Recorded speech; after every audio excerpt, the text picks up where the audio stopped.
So hello welcome once again to our channel that is science with Ashish. और last class में हम लोग ने स्टडी कर लिया था सोल्यूबिलिटी क्या होती है भी हम लोग ने देख लिया था। देन उसके बाद हमने dissolution, crystallization, saturated, unsaturated solution, इनके बारे में कुछ सिंपल सादी सी इंफॉर्मेशन कलेक्ट की थी, राइट। अगर वो चीज़ समझ में आ गई है तो हम लोग ने ना, जैसे कि सॉल्यूशन चैप्टर स्टार्ट करने के बाद मिक्सचर में देखा था, मिक्सचर के बाद हमने सॉल्यूशन देखा, सॉल्यूशन के बाद में बाइनरी सॉल्यूशन देखा, फिर हमने ये देखा था कि सोल्यूट और सॉल्वेंट क्या होते हैं बाइनरी सॉल्यूशन के अंदर में। एंड फर्दर दैट कि हमने ये भी देख लिया था कि एक सोल्यूट अगर हमारे पास में फिजिकल स्टेट उसकी डिफरेंट है और डिफरेंट हमारे पास में एक सॉल्वेंट है जिसकी अभी जो मैंने कहा कि उसकी फिजिकल स्टेट अगर डिफरेंट है, सॉलिड है, लिक्विड है, गैस है, तो उनकी रिजल्ट्स हमको क्या मिलेंगे, उसका सॉल्यूशन अपने को कैसे मिलेगा, है ना। ये भी अच्छी चीज़ हमने स्टडी की थी।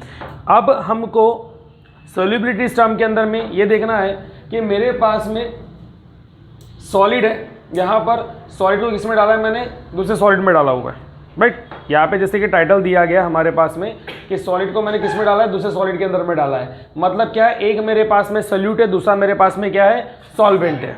एक है मेरे पास सोल्यूट, दूसरा मेरे पास में क्या है, सॉल्वेंट। तो इनमें मुझको किस प्रकार की सोल्यूबिलिटी मिलेंगी या इसके क्या एग्जाम्पल्स रहेंगे, that we have to study now. चलिए स्टार्ट करते हैं। अब solubility of solid in solid, तो डेफिनेटली इन सॉलिड, इसका मतलब ये हो जाएगा, ये जो दूसरा वाला है this is your SOLVENT solvent, और ये वाला जो है वो क्या है हमारे पास में SOLUTE सल्यूट है। क्या यहाँ पे किसी को कोई परेशानी है क्या? जल्दी से बोलो, चिल्लाओ, माथा पटको अपना नहीं। तो अब मैं सल्यूट और सॉल्वेंट इनके कुछ सिंपल से एग्जाम्पल लूंगा। दो एग्जाम्पल के ऊपर में मैं इसको लोकेट करता हूँ। सबसे पहला हमारे पास में लेंगे REPLACING, रिप्लेसिंग सोल्यूट, एक सेकेंड, रिप्लेसिंग सॉल्वेंट चाहिए SOLVENT, solvent by solute SOLUTE solute. ये क्या चीज़ लिखा मैंने, ये तुमको थोड़ा सा समझ में आएगा, धीरे धीरे हम लोग समझ में आएंगे इसको। मेरे पास में मान लेते हैं कि एक ऐसा अरेंजमेंट है, एक ऐसा अरेंजमेंट है, बॉक्स है एक, और इस बॉक्स के अंदर में एटम्स है और से पार्टिकल्स है कॉपर के। किसके बेटा ये शाबाश, एक बच्चा पढ़ रहा है। ये मेरे पास यहाँ पे है कॉपर के पार्टिकल्स, ठीक। अच्छे क्वालिटी के पेन लो, कितनी भी इंक डालो, ख़त्म। ये मेरे पास, ये छींटा उड़ गया पेन का, बाकी जो है बोलते हैं कुत्ते में खुश मना बोलता है पेन, छींटे उड़ाऊंगा लेकिन लिखूंगा नहीं, अच्छी बात है। तो मैं यहाँ पे नोटेशन भी दे देता हूँ कि ये जो सर्कल में लिखा है दिस इज योर CU, यानी कि ये है कॉपर। अब मैं क्या करने वाला हूँ, मुझको बनाना है alloy, ALLOY alloy. And you all know that alloy is a homogeneous mixture of metals and non metals. अरे हाँ रे, अरे पता है रे। तो alloy is the homogeneous mixture. अब मैं क्या करने वाला हूँ, मैं इसको, मतलब ये जो कंपोजिशन मेरे पास में जिसके अंदर सिर्फ और सिर्फ कॉपर है, इसमें मैं ऐड करूंगा आयरन। अब ऐड करने के लिए स्पेस खाली नहीं है, एक्चुअल में स्पेस खाली नहीं है, पेन नहीं चला इसलिए मैंने पूरा बनाया नहीं है। ये लो, क्या बोलते हैं, अभी भर गया है ना, अजीब तरीके से भरा है लेकिन भर गया। अब मैं इसके अंदर में आयरन ऐड कर रहा हूँ। आयरन, हाँ सॉरी मैंने क्या बोला, आयरन ऐड करने के लिए कोई स्पेस नहीं है, देयरफॉर मुझको क्या करना पड़ेगा, किसी ना किसी कॉपर के पार्टिकल को रिप्लेस करना पड़ेगा। और उसकी स्पेस कौन ऑक्यूपाई कर लेगा रे, आयरन ऑक्यूपाई कर लेगा। अरे हाँ रे, उसकी स्पेस कौन ऑक्यूपाई कर लेगा, आयरन ऑक्यूपाई कर लेगा, है ना। रैंडमली मैं कहीं ना कहीं तो बना ही रहा हूँ इसको इस तरीके से, आयरन उसकी स्पेस ऑक्यूपाई कर लेगा, ठीक। तो ये एक तरीका हो गया कि जब मेरा सॉलिड है, सोल्यूट या कि मेरा सॉलिड ही है, एक ही तरीके से होमोफॉर्म बन गया वो, सोल्यूट जो है सॉल्वेंट में जा रहा है, तो सॉलिड जब सॉलिड में जाएगा तो उसका एक एग्जाम्पल ऐसा बनेगा कि आपका अलॉय फॉर्मेशन होगा। कळलं का ये तुम्हाला? दूसरा हमारे पास एक और होता है एग्जाम्पल,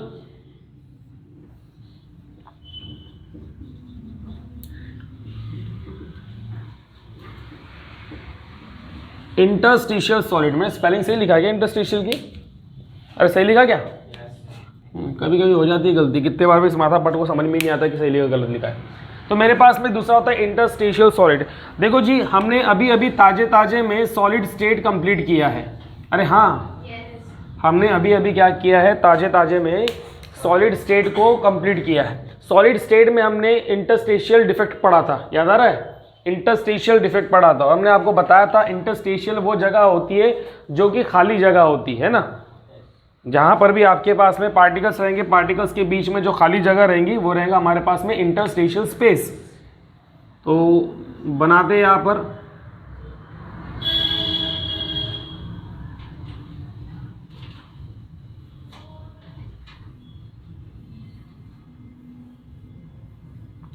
थोड़ा पार्टिकल का नाम मैं चेंज कर दूंगा यहाँ पे, जो मुझे ठीक लगे मैं वो बनाऊंगा। वैसे भी मेरा पेन, मेरा बोर्ड, मेरी मर्जी। ये जो पार्टिकल मैंने ऑलरेडी यहाँ पे बनाए हुए हैं रेड कलर के, मान लेते कि हमारे पास में वो है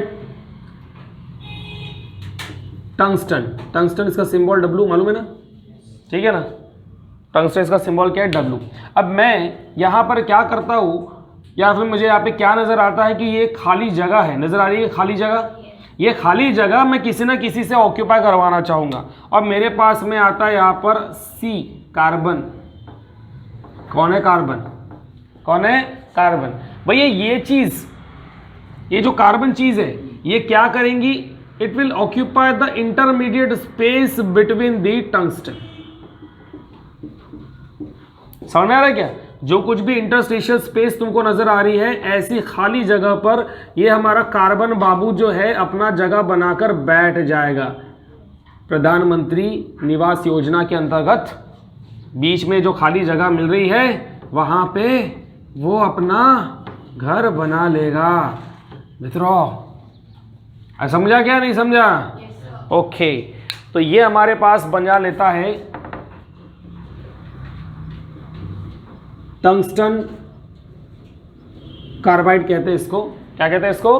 टंगस्टन कार्बाइड। तो एक सिंपल सा हमारे पास में एग्जांपल आ चुका है ना, वो तारा वाला है। लेकिन तुमको एक बात बताना चाहूंगा कि ये दोनों कंडीशन कहाँ कहाँ पे पॉसिबल है। भैया replacing the solvent by solute ये तभी पॉसिबल है जब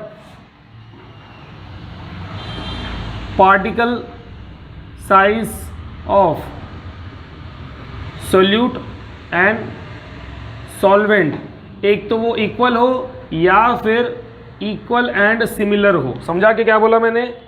particle size of solute and solvent equal होना चाहिए या फिर कैसा होना चाहिए? इक्विवेलेंट होना चाहिए, सिमिलर होना चाहिए। बाय द वे, हम लोग ने पीरियोडिक टेबल अपने लोअर स्टैंडर्ड में पढ़ा हुआ है और सभी को मालूम है कोई भी एक एलिमेंट दूसरे एलिमेंट की तरह नहीं है पूरी तरीके से। हर की अपनी अपनी एक क्या आइडेंटिटी है। तो मैं इक्वल तो नहीं बोल सकता, लेकिन मैं बोलूंगा नियरली सेम उनका साइज होना चाहिए। अब साइज से मेरा बोलना एटॉमिक साइज हम बोल सकते हैं, है ना? हम मास की बात नहीं कर रहे यहां पर, समझ रहे हो?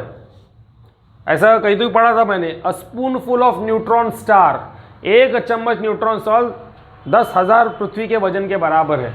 ऐसा कितना सही है आई डोंट नो, हमने तो कभी चमचे में लिया नहीं उसको। अरे समझा ही था ना? समझा? यस बेटा, दिख नहीं रहा होगा तो you can come front without disturbing my stand. You can also sit there, get your position fast. English बोलता है हाय। जी साहब जी, bye, tata, all the best for your exam, अच्छे से दो। इंटरस्टिशियल डिफेक्ट भैया ये वहां पे पॉसिबल होगा, ये वाला डिफेक्ट आपको वहीं पर पॉसिबल मिलेगा, ये वाला डिफेक्ट आपको वहीं पर पॉसिबल मिलेगा जहां पर size of solute is less than solvent. क्या समझा रहे? जहां पे सोल्यूट का साइज सॉल्वेंट से तुमको कम मिलता है क्योंकि उसने जगह जो है बीच वाली इसको ऑक्यूपाई किया है। रिप्लेस करना रहता तो उतना साइज सोल्यूट का रहेगा, राइट? और ये कंडीशन तुमको यहां पर चाहिए, नॉट हियर, क्योंकि यहाँ पे से स्पेस को ही ऑक्यूपाई करना है। तो ये हमारे पास solubility of solid and solid का सिंपल सा दो कैटेगरी के एग्जाम्पल्स हो गए। कि यहाँ पे तुमको किसी प्रकार की कोई परेशानी है? अरे समझा रहे? तुम मुझे बाद में नेक्स्ट क्लास में खुद होके बताओगे कि सर टंगस्टन की स्पेलिंग बहुत अच्छी लिखा मैंने। टंगस्टन कार्बाइड का क्या इस्तेमाल होता है, कहाँ पे इसको हम लोग यूटिलाइज करते हैं, उसकी एप्लीकेशन क्या है? अगर हिम्मत होंगी तो बताओगे। चलो इसको इतना पढ़ सके फ़ोटो निकाल लो, स्क्रीनशॉट निकालो इसका।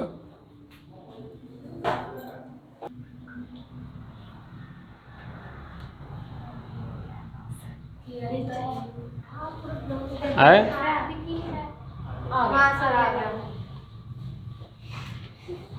ऐसा नहीं होना चाहिए। है क्लियर है क्या?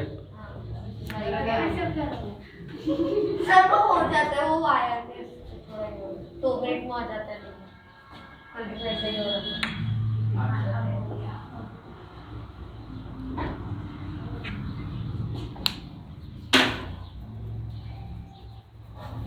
ठीक ठीक है, क्लियर है क्या? हाँ।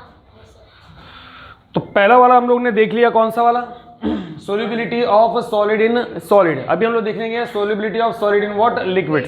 ठीक है, हमको बहुत ज़्यादा एग्जाम्पल्स नहीं लेने, मैं आपको सिंपल तरीके से जो जो इंपॉर्टेंट एस्पेक्ट्स है वही समझाते हुए चल रहा हूँ, और बोलते बोलते क्या मैं डिटेल में बता देता हूँ हमेशा, शॉर्टकट वाला अपना काम ही नहीं है।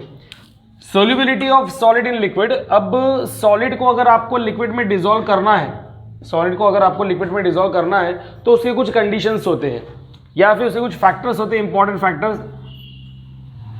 Factors affecting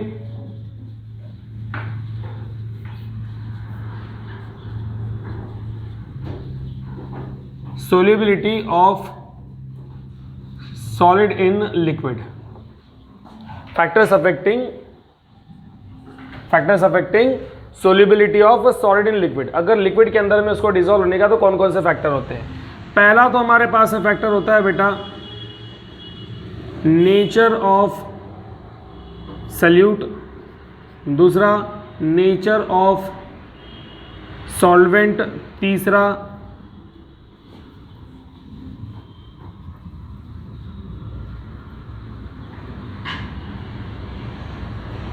effect of temperature, और चौथा है हमारे पास में effect of pressure.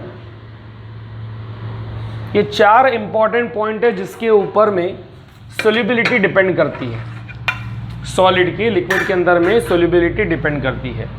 First, second, third, fourth. ये आपको और एक जगह देखने मिलेगा जब मैं यहाँ solubility of gas in liquid देखूंगा, पैरामीटर्स अलग हो जाएंगे, इसके बारे में जो कुछ बताने वाला उसमें थोड़ा सा वेरिएशन आ जाएगा, ठीक है ना। अब हम लोग देखते हैं यहाँ पे nature of a solute and nature of solvent. देखो बेटा, जब मैं बात करता हूँ नेचर की, तो नेचर में कौन कौन सी चीजें आती है, मैं इसको थोड़ा सा nature of solute, nature of solute जो मेरे पास में नेचर ऑफ सोल्यूट। अब फिलहाल तो यहाँ पे सॉलिड है, वो कौन है मेरे पास में? अरे कौन है सोल्यूट? कौन है मेरे पास में? कौन है? हाँ, स्पीक लाउडली। तो नेचर कौन है हमारे पास में? सोल्यूट का कैसा नेचर है मेरे पास में? नेचर कैसा है उसके ऊपर डिपेंड करता है, बोला सोल्यूट कौन है वो सॉलिड है। नेचर क्या हो सकता है? एक तो हो सकता है उसका साइज मैटर करेगा, है ना। दूसरा जो है उसका सरफेस एरिया मैटर करेगा, AREA, सरफेस एरिया मैटर करेगा। तीसरा उसका वॉल्यूम, ये मैटर करेगा। इन सब में से इंपॉर्टेंट जो है साइज है। इसमें से सबसे ज़्यादा क्या हमारे पास में? ये साइज इंपॉर्टेंट है। हम लोग साइज की बात कर लेते हैं। अब देखिए, ऐसा है कि आपके पास में ये आपने लोअर स्टैंडर्ड में सब पढ़ी हुई चीज़ें जो यहाँ पे बता रहा हूँ रिपीट करके ये पढ़ा हुआ है, बिगर बता रहे हो। अरे बाबा, बिगर के आगे वाली बात पढ़ी हुई है, वो बता रहा था मैं।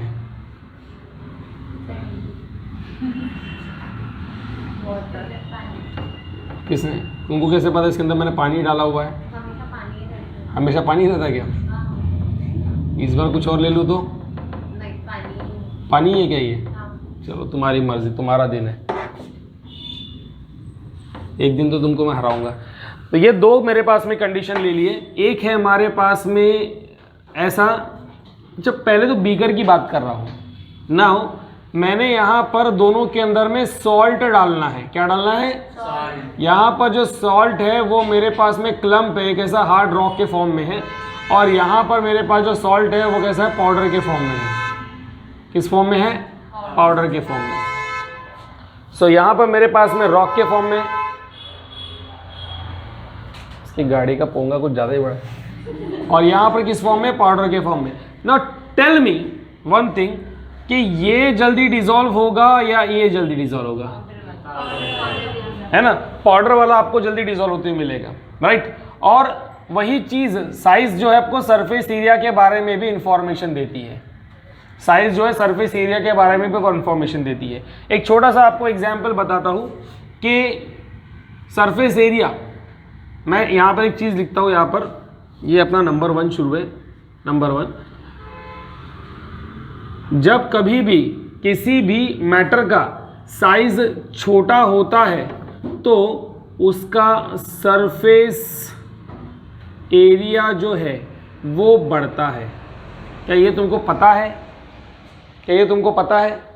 किसी भी पार्टिकल का साइज जितना छोटा होगा उतना ज़्यादा उसका सरफेस एरिया बढ़ेगा।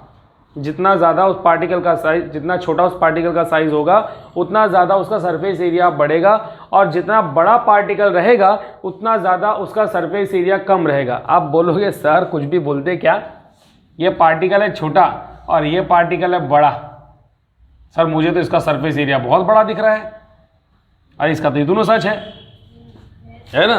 तो बेटा ऐसा नहीं बोला जाता, हम फिजिकल केमिस्ट्री पढ़ रहे हैं, ऐसा नहीं बोला जाता। एक सिंपल तरीके से मैं तुमको समझाता हूँ। मान लेते कि आपके पास में एक चौक है, ठीक, ऐसी कोई भी लकड़ी बोलो, चौक बोलो। अब ये चौक को मैंने यहाँ से ब्रेक कर दिया, तोड़ दिया। पहले तो नहीं करता हूँ, तो जब चौक है, समझ लो चौक इस तरीके से मेरे सामने जो पेन है वही है। अब यहाँ पर ये इसका सिलेंड्रिकल एरिया और इसके ये 2 फेसेस, सिर्फ इतना इसका सरफेस एरिया है। अरे हाँ, इसका सरफेस एरिया इतना ही है ना, इसके सराउंडिंग में जो कुछ भी हमको नज़र आ रहा है, राइट। लेकिन अगर मैं इसको तोड़ दूँ, तोड़ने के बाद देखो I am getting more 2 faces. तो पहले तो ये उसका सराउंडिंग था, अब देखो ये वाले भी आ गए। अब मैं इसको यहाँ से इसको यहाँ से तोड़ता हूँ, और क्या तुमको फेसेस बढ़ते हुए नज़र आ रहे हैं? yes. और इसको तोड़ दो, फेसेस बढ़ रहे इसके? yes. और तोड़ दो, जगह भी नहीं मेरे पास में तो भी। और नजर आ रहे फेसेस? yes. देख लो,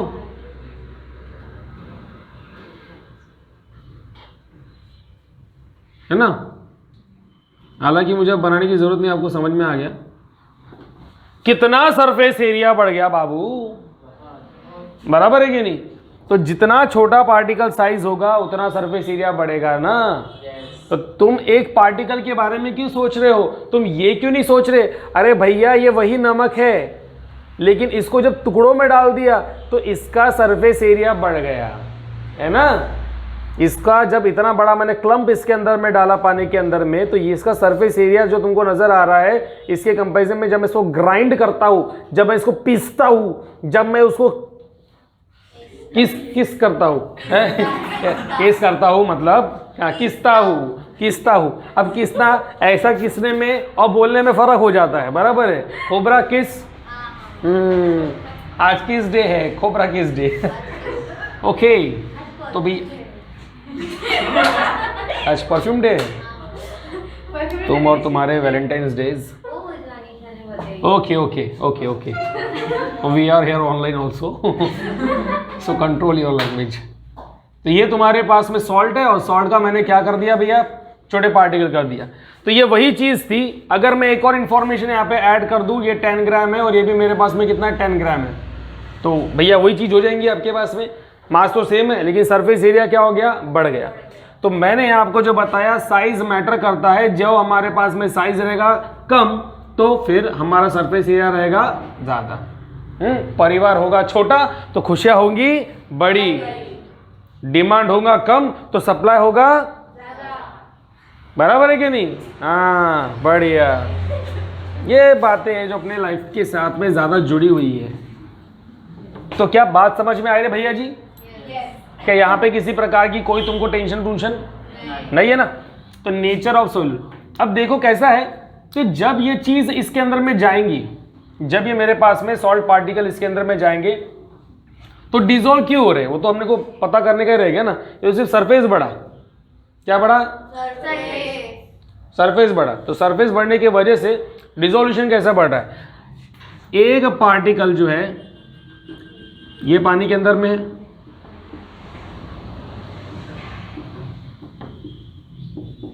और दूसरा जो पार्टिकल है हमने छोटे छोटे बनाए, ये भी किसके अंदर है, पानी के अंदर। तो बड़े बनाए थे उसको मैं दिखने के लिए। तो भैया इसको डिसॉल्व करने के लिए वाटर मॉलिक्यूल जो है वो यहाँ से इसको क्राउड कर रहे हैं, है ना।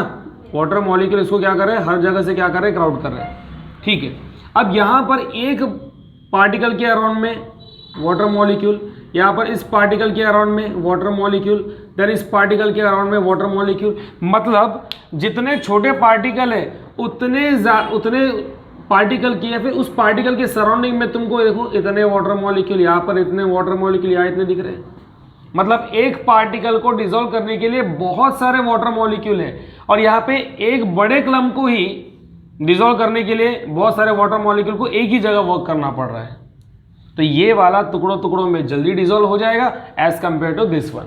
इसीलिए पार्टिकल साइज जब छोटा होता है, सरफेस एरिया बड़ा होता है, सरफेस एरिया बढ़ने के वजह से वो ज़्यादा एक्सपोज होता है वाटर मॉलिक्यूल के या फिर किसी भी सॉल्वेंट के, और वो जल्दी क्या हो जाएगा, डिसॉल्व हो जाएगा।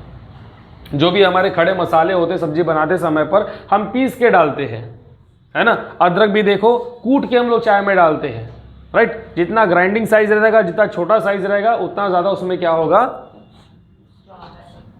उसका अर्क उसके अंदर में आएगा, है कि नहीं, उसका एक्सट्रैक्ट उसके अंदर में आएगा। तो क्या ये चीज़ समझ में आई भैया हमको, ठीक है ना। ये चीज़ तुमको समझ में आई। पहला हमारे पास में हो गया ये नेचर ऑफ सॉल्यूट, और दूसरा भी हम लोग देखेंगे nature of solvent. Most probably हम लोग वाटर की बात कर रहे हैं। अब मेरा तो सिंपल सा इतना बोलना है, हम अभी अगर सॉलिड इन लिक्विड की बात करूंगा या फिर मैं आगे चल के लिक्विड इन लिक्विड की बात करूंगा, दोनों कंडीशन में एक ही रूल केमिस्ट्री में इस्तेमाल किया जाता है, और वो ये है लाइक डिसॉल्व्स लाइक। क्या बोला मैंने यहां पर, लाइक डिसॉल्व्स लाइक। ये बहुत इंपॉर्टेंट वाली लाइन है। मैं यही सॉलिड इन लिक्विड और लिक्विड इन लिक्विड दोनों में भी एक ही जगह समझा दे रहा हूं, बिकॉज उसके ऊपर में ज्यादा क्वेश्चंस नहीं आएंगे। जिसके ऊपर क्वेश्चन आएंगे वो होता है भैया हमारा gas in liquid. Gas in liquid के ऊपर क्वेश्चन आते हैं, तो मैं इसको थोड़ा सा जल्दी से खत्म कर देता हूं, अपने को ज्यादा एक्सटेंड नहीं करने का है। लाइक डिसॉल्व लाइक, ये आपको पता ही है कि मैंने आपको शायद इसके पहले डिस्कस कर लिया, ये बताया था ना इसके पहले मैंने, लाइक डिसॉल्व लाइक डिस्कस किया, क्या नहीं किया, चलिए ठीक है, बात नहीं।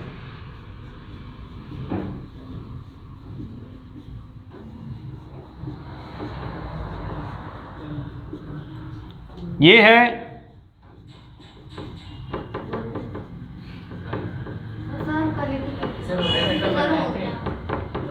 चेंज कर रहा हूं, लाइक डिसॉल्व लाइक वाला कंसेप्ट बताया था कि मैंने, नहीं ना, हाँ ठीक है। ये मेरे पास में फिलहाल बदमाश कंपनी है। एग्जाम्पल मैं तुमको गुंडों का दिया था, है ना, बदमाश कंपनी का थोड़ी दिया था। ये हमारे पास में बदमाश कंपनी है ना। इन सब का अपना एक पर्टिकुलर आईक्यू लेवल है, क्योंकि बदमाश है तो कुछ तो भी होगा, उनके अंदर स्टैंडर्ड में कोई तो क्वालिटी होंगी ना बदमाश बनने के लिए, उसके भी लगती है। इनका अपना स्ट्रॉन्ग एक आईक्यू लेवल है, बराबर है कि नहीं। तो ये शायद कहीं जाके कोई ब्लफ मास्टर मूवी देखी है कि तुम लोगों ने, ब्लफ मास्टर, 2 मूवी है इसी ब्लफ मास्टर। एक पुरानी हमारे इनकी है शम्मी कपूर जी की, ब्लैक एंड वाइट, वो भी ज़बरदस्त मूवी है। और नए मतलब है, पुरानी हो गई वो भी, अभिषेक बच्चन जी की है, जिसमें रितेश देशमुख भी है। खैर छोड़ो अगर नहीं पता है तो ब्लफ मतलब धोखेबाजी करने वाला, राइट। तो ये जो होते हैं लोग ब्लफ मास्टर्स या बदमाश कंपनी वाले, ये आसानी से, एक्चुअली बदमाश कंपनी नाम की एक मूवी भी है शाहिद कपूर की, नहीं देखी होंगे तो रहने दो, कोई बात नहीं। ये जो हमारे पास में 4 लोग हैं जो बदमाश कंपनी वाले हैं, इनका आईक्यू लेवल स्ट्रॉन्ग है। इसका मतलब ये है कि आसानी से किसी के साथ में मिक्सअप नहीं होंगे, आसानी से किसी के साथ में, जिनका दिमाग जिनका ब्रेन का जो लेवल कम है उनके साथ में मिक्सअप होंगे क्या? नहीं होंगे। लेकिन अगर उनको पता चलता है एक और ऐसा बंदा है जो उन्हीं की तरह दिमाग रखता है, जैसे धूम 3 में तुमने देखा होगा या धूम 1 में देखा होगा, देखा है कि धूम 1? धूम में तुम्हारे पास में जॉन इब्राहिम को रेसिंग बाइक करने वाला चाहिए रहता है, वो बदमाश रहता है, उसकी अपनी खुद की 4 लोग की टीम होती है, लेकिन बाद में उसको कौन मिलता है? उदय चोपड़ा, है ना, मूवी का मसल वाला हीरो। तो फिर क्या कर लेता है? उसको उसके साथ में क्या कर लेता है? मिला लेता है ना, है कि नहीं? बस वही चीज़ है यहाँ पर कि एक जैसे दिमाग वाले दूसरे दिमाग वाले को अपने अंदर में समा सकते हैं, राइट, उसको स्पेस दे सकते हैं। सो लाइक डिजोल्व्स लाइक, और अनलाइक के साथ में डिजोल्व होगा क्या? ये नहीं होगा। तो ये सिंपल सा एग्जाम्पल था, पिक्चर के बेस के ऊपर में समझाना पड़ता है। क्या दिन आ गए, शाम और राजू की तरह समझाना पड़ता है। ये शाम है, राजू पिक्चर देखा क्या? तो लाइक डिजोल्व लाइक हमारे पास में कंसेप्ट आ गया है। तो नेचर ऑफ सॉल्वेंट, हमारे पास में जो सॉल्वेंट है, सबसे पहली चीज वो ये किसी भी सॉल्यूट को अपने अंदर में डिजोल्व करने के लिए वो किस तरीके का है। तो 2 तरह के हमारे पास में सॉल्वेंट होते हैं। एक होते हैं हमारे पास POLAR पोलर, और दूसरा हमारे पास क्या होता है? Non polar. एक होता है पोलर, दूसरा हमारे पास में क्या होता है? Non polar. Now see this polar and non polar से मेरा बोलने का मतलब ये है, आपको पता है पोलर मतलब क्या होता है? जिसमें आपको पॉजिटिव एंड नेगेटिव चार्ज मिलते हैं, उसको हम लोग क्या कहते हैं? Polar. For example we are having H2, we are having C2H5OH। वैसे इथाइल अल्कोहल बहुत ज़्यादा पोलर नहीं है, पर थोड़ी बहुत पोलैरिटी उसके अंदर में होती है, क्योंकि it is having OH- ion. क्या होता है उसके अंदर में? वाटर की भी अगर मैं बात करता हूँ तो यू नो दैट तुमको H+ और OH- आयन मिलते हैं। अरे हाँ रे, बराबर है कि नहीं? ये डिपेंड करता है। अब मान लेते हैं मैं यहाँ पर पोलर सॉल्वेंट की बात कर रहा हूँ, POLAR polar solvent, polar solvent. तो पोलर सॉल्वेंट अगर भैया वो चार्ज्ड मॉलिक्यूल से बना हुआ है तो डेफिनेटली वो अपने अंदर में इस रूल के अकॉर्डिंग अपने अंदर में पोलर कंपाउंड को ही डिसॉल्व करेगा। अरे करेगा कि नहीं करेगा? मतलब मैं एक एग्जांपल लेता हूं NaCl, हम एग्जांपल लेते हैं KCl, हम एग्जांपल लेते हैं Na2SO4, हम एग्जांपल ले लेते हैं जैसे कि HCl, है ना। ऐसे हमारे पास में कुछ एग्जांपल्स हैं। अब मैं NaCl को पानी में डालता हूं, तो जैसे ही मैंने NaCl को पानी में डाला तो होता क्या है? अब इस NaCl के सराउंडिंग में बहुत सारे वाटर मॉलिक्यूल है,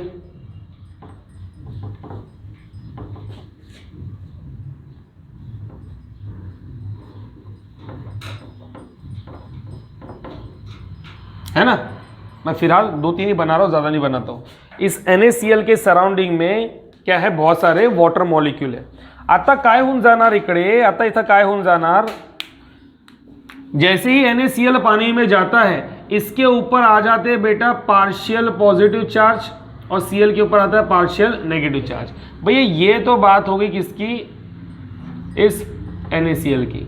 फर्दर मोस्ट वाटर मॉलिक्यूल में भी ऑक्सीजन हमारे पास में डाई नेगेटिव होता है और इसके ऊपर में positive charge, oxygen di negative, इसके ऊपर positive charge, oxygen di negative, hydrogen पे positive charge, oxygen di negative, और इसके ऊपर में क्या होता है? Positive charge. These are partial charges. Partial का मतलब भैया अभी सिर्फ चार्जेस नजर आ रहे हैं, पूरी तरीके से अलग थोड़ी हुए।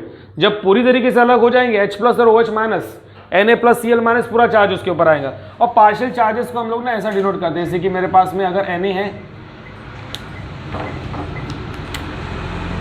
Na और Cl एक दूसरे से अभी भी जुड़े हैं, लेकिन थोड़ा सा उनके अंदर में बॉन्ड सेपरेशन हुआ है, सो पार्शियल चार्ज ऐसा शो कर दिया जाता है del+, del-। Partial charges, del छोटा होता है डेल्टा का, डेल छोटा होता है डेल्टा का। हम जब इलेक्ट्रोकेमिस्ट्री नाम का चैप्टर स्टडी करेंगे उसके अंदर में एक टॉपिक है मोलर कंडक्टिविटी। क्या नाम है उसके अंदर में? The most amazing topic, the most amazing topic. ठीक है, अब क्या हो जाएगा? ये Na+ और ये OH-, या इनके बीच में फोर्स ऑफ अट्रैक्शन सेटअप होगा। यहाँ पर O माइनस Na+, इनके बीच में फोर्स ऑफ अट्रैक्शन सेटअप होगा। ये हाइड्रोजन और Cl के बीच में, ये हाइड्रोजन और Cl के बीच में होगा कि नहीं होगा। और इस पुल की वजह से फाइनली ये इधर खींचेगा और दोनों के दोनों क्या हो जाएंगे, सेपरेट हो जाएंगे, and we will get not partial but complete charges. समझा है? तब आपको Na+ और Cl- मिलेगा। सो लाइक डिजॉल्व लाइक में हमारे पास में इस प्रकार की एक्टिविटी नजर आती है। क्या बात समझ में आ गई आप लोग को? मैंने बहुत रैंडमली लिखा है, मैंने कुछ भी ऑर्गेनाइज यहाँ पे लिखा हुआ नहीं है, क्योंकि ये ध्यान में रखने वाली बात है जो एग्जाम में सेपरेट क्वेश्चन बन के आएगा।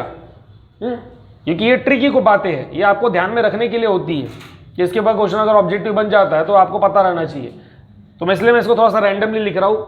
अभी नॉन पोलर के कुछ एग्जाम्पल ले लेते हैं हम लोग, यही बता देता हूँ। जैसे कि अगर मुझको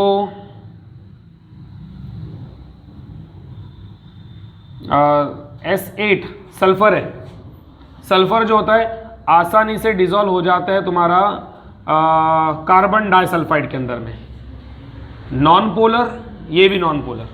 जैसे कि तुम्हारे पास आयोडीन की क्रिस्टल है, ये आसानी से डिसॉल्व हो जाता है कार्बन टेट्राक्लोराइड में, कार्बन टेट्राक्लोराइड में। जो आपका बेंजीन है, बेंजीन C6H6, ये डिसॉल्व हो जाता है आपका टोलुइन में। टोलुइन तो मालूम है ना, बेंजीन रिंग को CH3 लगा हुआ था, याद है? तो इसके अंदर में आसानी से डिसॉल्व हो जाएगा। सो नॉन पोलर के अंदर में नॉन पोलर सब्सटेंस डिसॉल्व होंगे, पोलर के अंदर में पोलर सब्सटेंस डिसॉल्व होंगे, and that's the strategy of what, like dissolve like. क्या इतनी बात समझ में आ गई? क्लियर है? तो यहाँ पर हम लोग ने सॉल्युबिलिटी टॉपिक के अंदर सॉलिड को हमने डिसॉल्व किया, सॉलिड के अंदर में हमने सॉलिड को डिसॉल्व किया लिक्विड के अंदर में, दोनों चीजें हम लोग ने देखी है।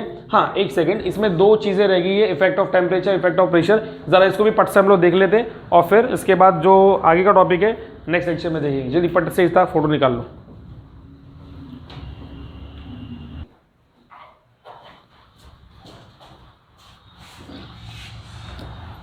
ओके, तो हम लोग ने अभी जो देखा nature of solute and nature of solvent के बारे में बात कर दी। तो नेचर ऑफ सॉल्वेंट को तो ध्यान में हमेशा आपको रखने का है, नेचर ऑफ सॉल्वेंट नहीं भूलने का है। अब मैं क्या करने वाला हूँ, जो इफेक्ट है दो इफेक्ट के बारे में बात करेंगे, तो मैं इसके बारे में डिस्कस करने वाला हूँ। Number 3, effect of temperature on solubility. Temperature का क्या इफेक्ट होता है? देखो कंसेप्ट ऐसा है कि आप लोगों ने दो प्रकार की एक्टिविटी स्टडी की है, या दो प्रकार के रिएक्शन वैसे स्टडी किए हुए हैं। फिजिकल कंडीशन ही हम लोग कंसीडर कर लेते हैं। एक होता है आपके पास में एंडोथर्मिक, पहले मैं एक्सो ले लेता हूं, एक्सोथर्मिक, और दूसरा आपके पास में क्या है, एंडोथर्मिक। अब तुमको ये भी पता है एक्सो का मतलब जिसके अंदर से हीट जो होती है वो इवॉल्व होती है ना, और एंडो का मतलब क्या होता है जिसमें हीट क्या होती है, एब्जॉर्ब होती है। क्या इतना तो पता है हम लोग को? Endothermic and exothermic. Okay, therm मतलब हीट, एक्सो मतलब बाहर। अभी वो एक्सो नाम का वो अदरक वाला वो भी आता है, बर्तन बार, है कि नहीं? शिल्पा शेट्टी है कि नहीं?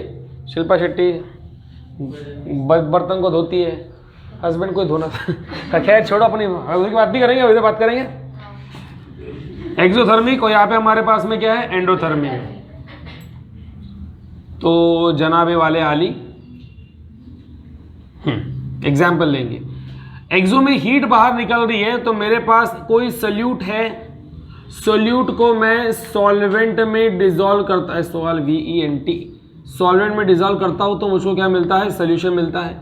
लेकिन क्योंकि हीट बाहर निकल रही है तो सम अमाउंट ऑफ हीट भी मैं यहाँ पे लिख दूंगा, जो कि क्या हुई, इवॉल्व हुई, जो कि क्या हुई।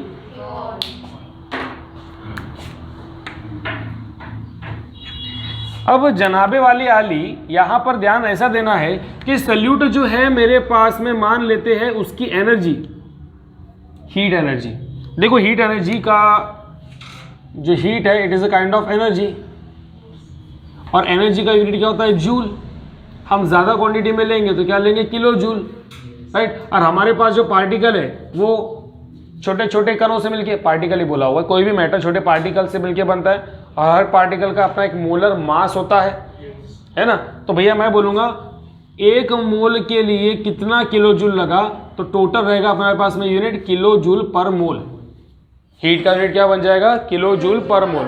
1 मोल को इतना लग रहा है, या एक मोल ऑफ मैटर से इतनी एनर्जी अपने को मिल रही है, ऐसा उसका बोलने का मतलब होता है। सो इसके अंदर में 15 किलो जूल और यहाँ पर हमारे पास में 20 किलो जूल एनर्जी, दोनों जो है मिक्सअप होने के बाद तुमको कितनी मिली, तुमको से मिली 30 किलो जूल। कितनी एनर्जी मिली, सॉल्यूशन के अंदर में जो एनर्जी है 30 किलो जूल की, मतलब सॉल्यूशन ने ओनली 30 किलो जूल का लिया।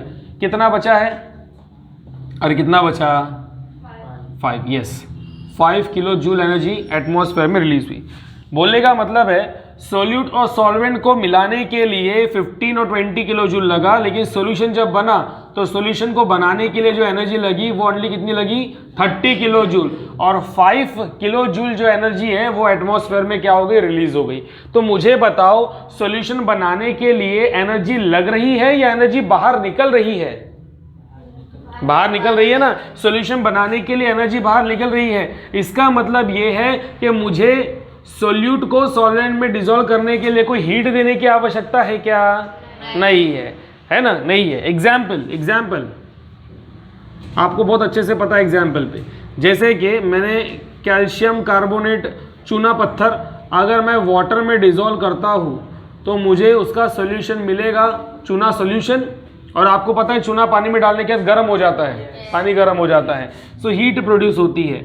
इसका मतलब ये हो जाता है हीट प्रोड्यूस हो रही है, हीट इवॉल्व हो रही है। वो पानी आप गर्म लेते हो क्या चूना अच्छे से मिलना चाहिए करके, नहीं, आपका पानी सादा नॉर्मल रूम टेम्परेचर पे जो रहेगा और वो जल्दी से डिसॉल्व होता है। लेकिन अगर अगर अगर अगर मैंने यहाँ पर हीट दे दी, अगर मैंने यहाँ पर क्या दे दी, हीट दे दी, तो हीट देने के वजह से क्या डिसोल्यूशन होगा क्या, अरे समझो मेरी बात को, मैं क्या बोल रहा हूं, उसको नहीं चाहिए हीट, जो चीज तुमको नहीं चाहिए।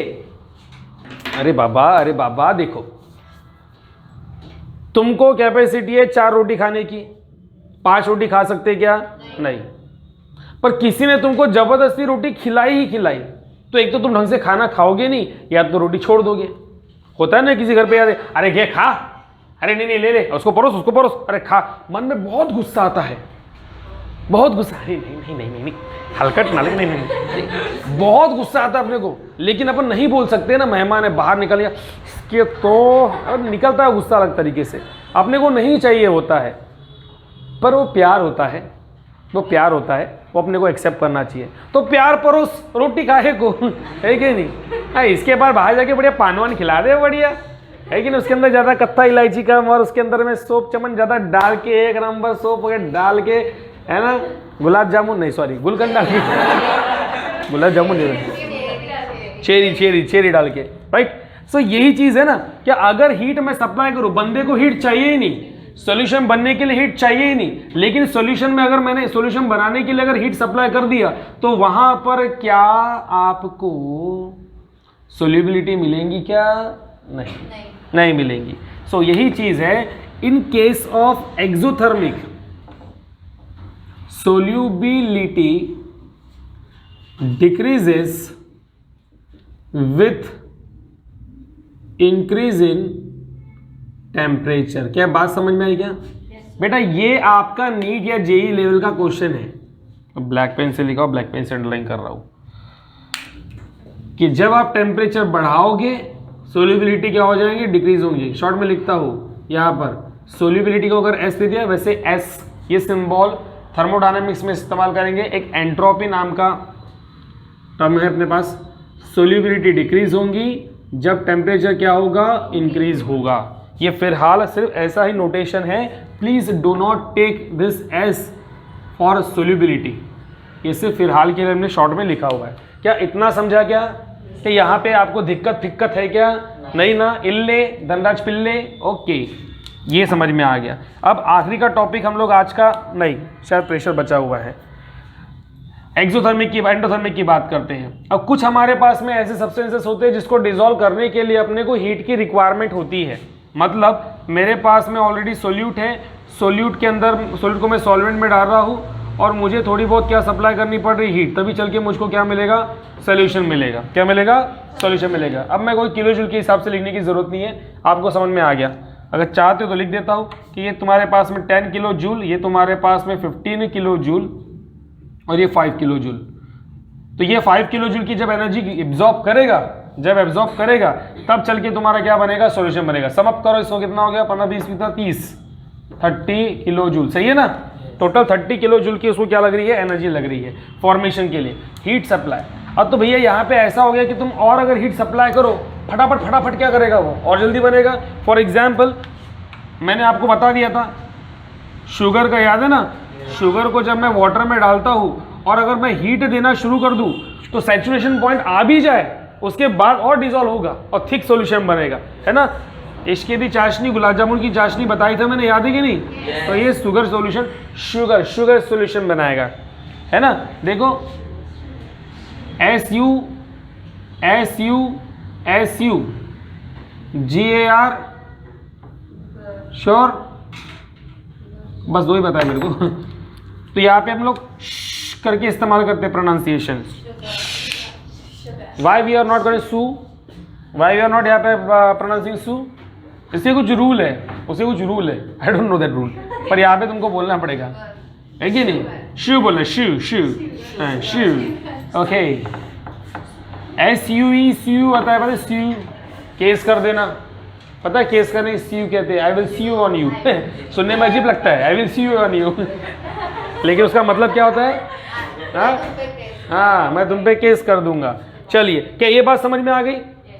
तो यहाँ पर आपके पास में इन केस ऑफ एंडोथर्मिक, बेटा देखो ध्यान रखो पूरी तरीके से, प्योरली ये कंडीशन किसके लिए है तुम्हारी, किसके लिए। और अभी हम बात करते हैं किसकी, तो एंडोथर्मिक में हमारे पास में क्या है, सोल्यूबिलिटी इंक्रीज होगी अगर टेम्परेचर क्या हो रहा है, इंक्रीज हो रहा है।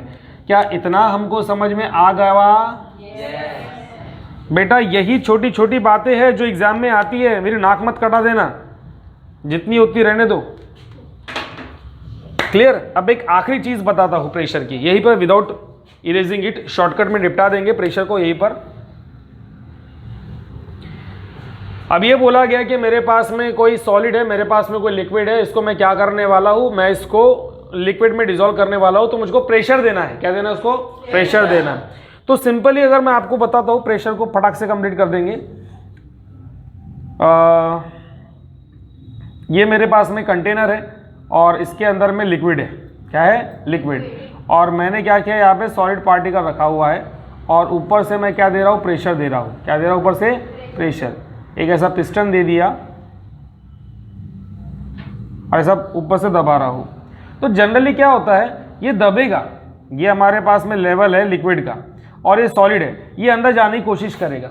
लेकिन क्या हो जाता है, प्रेशर एक पर्टिकुलर एक्सटेंट तक होगा। ये देखो तुम्हारे पास, मैं यहाँ बताता हूँ भैया, ये एक एटम है और ये दूसरा एटम है, ये इसका न्यूक्लियस है, ये इसका न्यूक्लियस है। इसके पास यहाँ पर इलेक्ट्रॉन्स हैं, नेगेटिव चार्ज ही बना देते हम लोग। इसके पास ये इलेक्ट्रॉन है, इसके एक इलेक्ट्रॉन है। ये सोल्यूट है, ये सॉल्वेंट है, ठीक है ना। अब मैं क्या कर रहा हूँ, मैं यहाँ से प्रेशर दे रहा हूँ और यहाँ से भी क्या दे रहा हूँ, प्रेशर दे रहा हूँ, दोनों साइड से प्रेशर हो रहे हैं। अब जैसे ही पार्टिकल एक दूसरे के करीब आएंगे तो क्या हो जाएगा, न्यूक्लियस और न्यूक्लियस में रिपल्शन होगा और इलेक्ट्रॉन इलेक्ट्रॉन में क्या होगा, रिपल्शन होगा। और रिपल्शन होने की वजह से वहाँ पे तुमको सोल्युबिलिटी मिलेंगी, क्या नहीं मिलेंगी। तो इन case of solid and liquid, जब मैं सॉलिड या लिक्विड को लिक्विड में डालता हूँ तो मुझे सोल्युबिलिटी नहीं के बराबर मिलती। तो सिंपली हम बोलेंगे तो effect of pressure is negligible. Effect of pressure is what, negligible in case of what, in case of what, हाँ solubility, in case of what, solubility. ठीक है, क्या समझ में आया। मुझे एक और चीज बतानी थी, मैं एक सवाल तुमसे पूछता हूँ, मैं एक सवाल तुमसे पूछ के टॉपिक को खत्म करना चाहूंगा आज का। और वो सवाल ऐसा है, Na2SO4 sodium sulphate, sodium sulphate जब है वाटर में, जब मैं इसको डालता हूँ, वाटर में डालता हूँ, तो इस वजह से टेम्परेचर जो है वो लो होता है। क्या बोला मैंने, Na2SO4 को जब मैंने पानी में डाला तो टेम्परेचर क्या हो गया, लो हो गया ऑफ सोल्यूशन। सॉल्यूशन का जो टेम्परेचर है वो क्या हो गया मुन्ना जी, कम हो गया। तो मुझे बताओ यहाँ पर ये एक्सोथर्मिक है एंडोथर्मिक है, पहला क्वेश्चन। दूसरा क्वेश्चन ये है कि ये वाला तुम रिलेशन कैसे बताओगे, इन दोनों में से कौन सा रिलेशन इसके लिए एप्लीकेबल है? सोच के बताओ ना, इस क्लास में बताओ, सोच के बताना है। Na2SO4 जब मैंने पानी में डाला, पानी में डालने के बाद में टेम्परेचर क्या हो गया उसका, लो हो गया, राइट। और ये जो सोल्यूशन मुझको मिला है, ये सोल्यूशन एक्सोथर्मिक का रिजल्ट है एंडोथर्मिक का रिजल्ट है, दोनों में से किसका? और अगर है तो फिर उनमें से, इन दोनों में से कौन सा कंसेप्ट यहाँ पे एप्लीकेबल है? ऑनलाइन देखने वाले यूट्यूब पे कमेंट करेंगे और तुम लोग मुझे यहाँ पर क्लासों में कमेंट करोगे। क्या समझ में ये बात, किसी को कोई दिक्कत है यहाँ तक समझ में आया है? कोई दिक्कत? अगली क्लास में हम लोग इंपॉर्टेंट एस्पेक्ट स्टडी करेंगे जो कि जान इस चैप्टर की, और वो है solubility of gases in liquid. सबसे इंपॉर्टेंट टॉपिक है, ठीक है। यहाँ तक के लिए काफी हो चुका है। Ta-ta bye bye, take care. अरे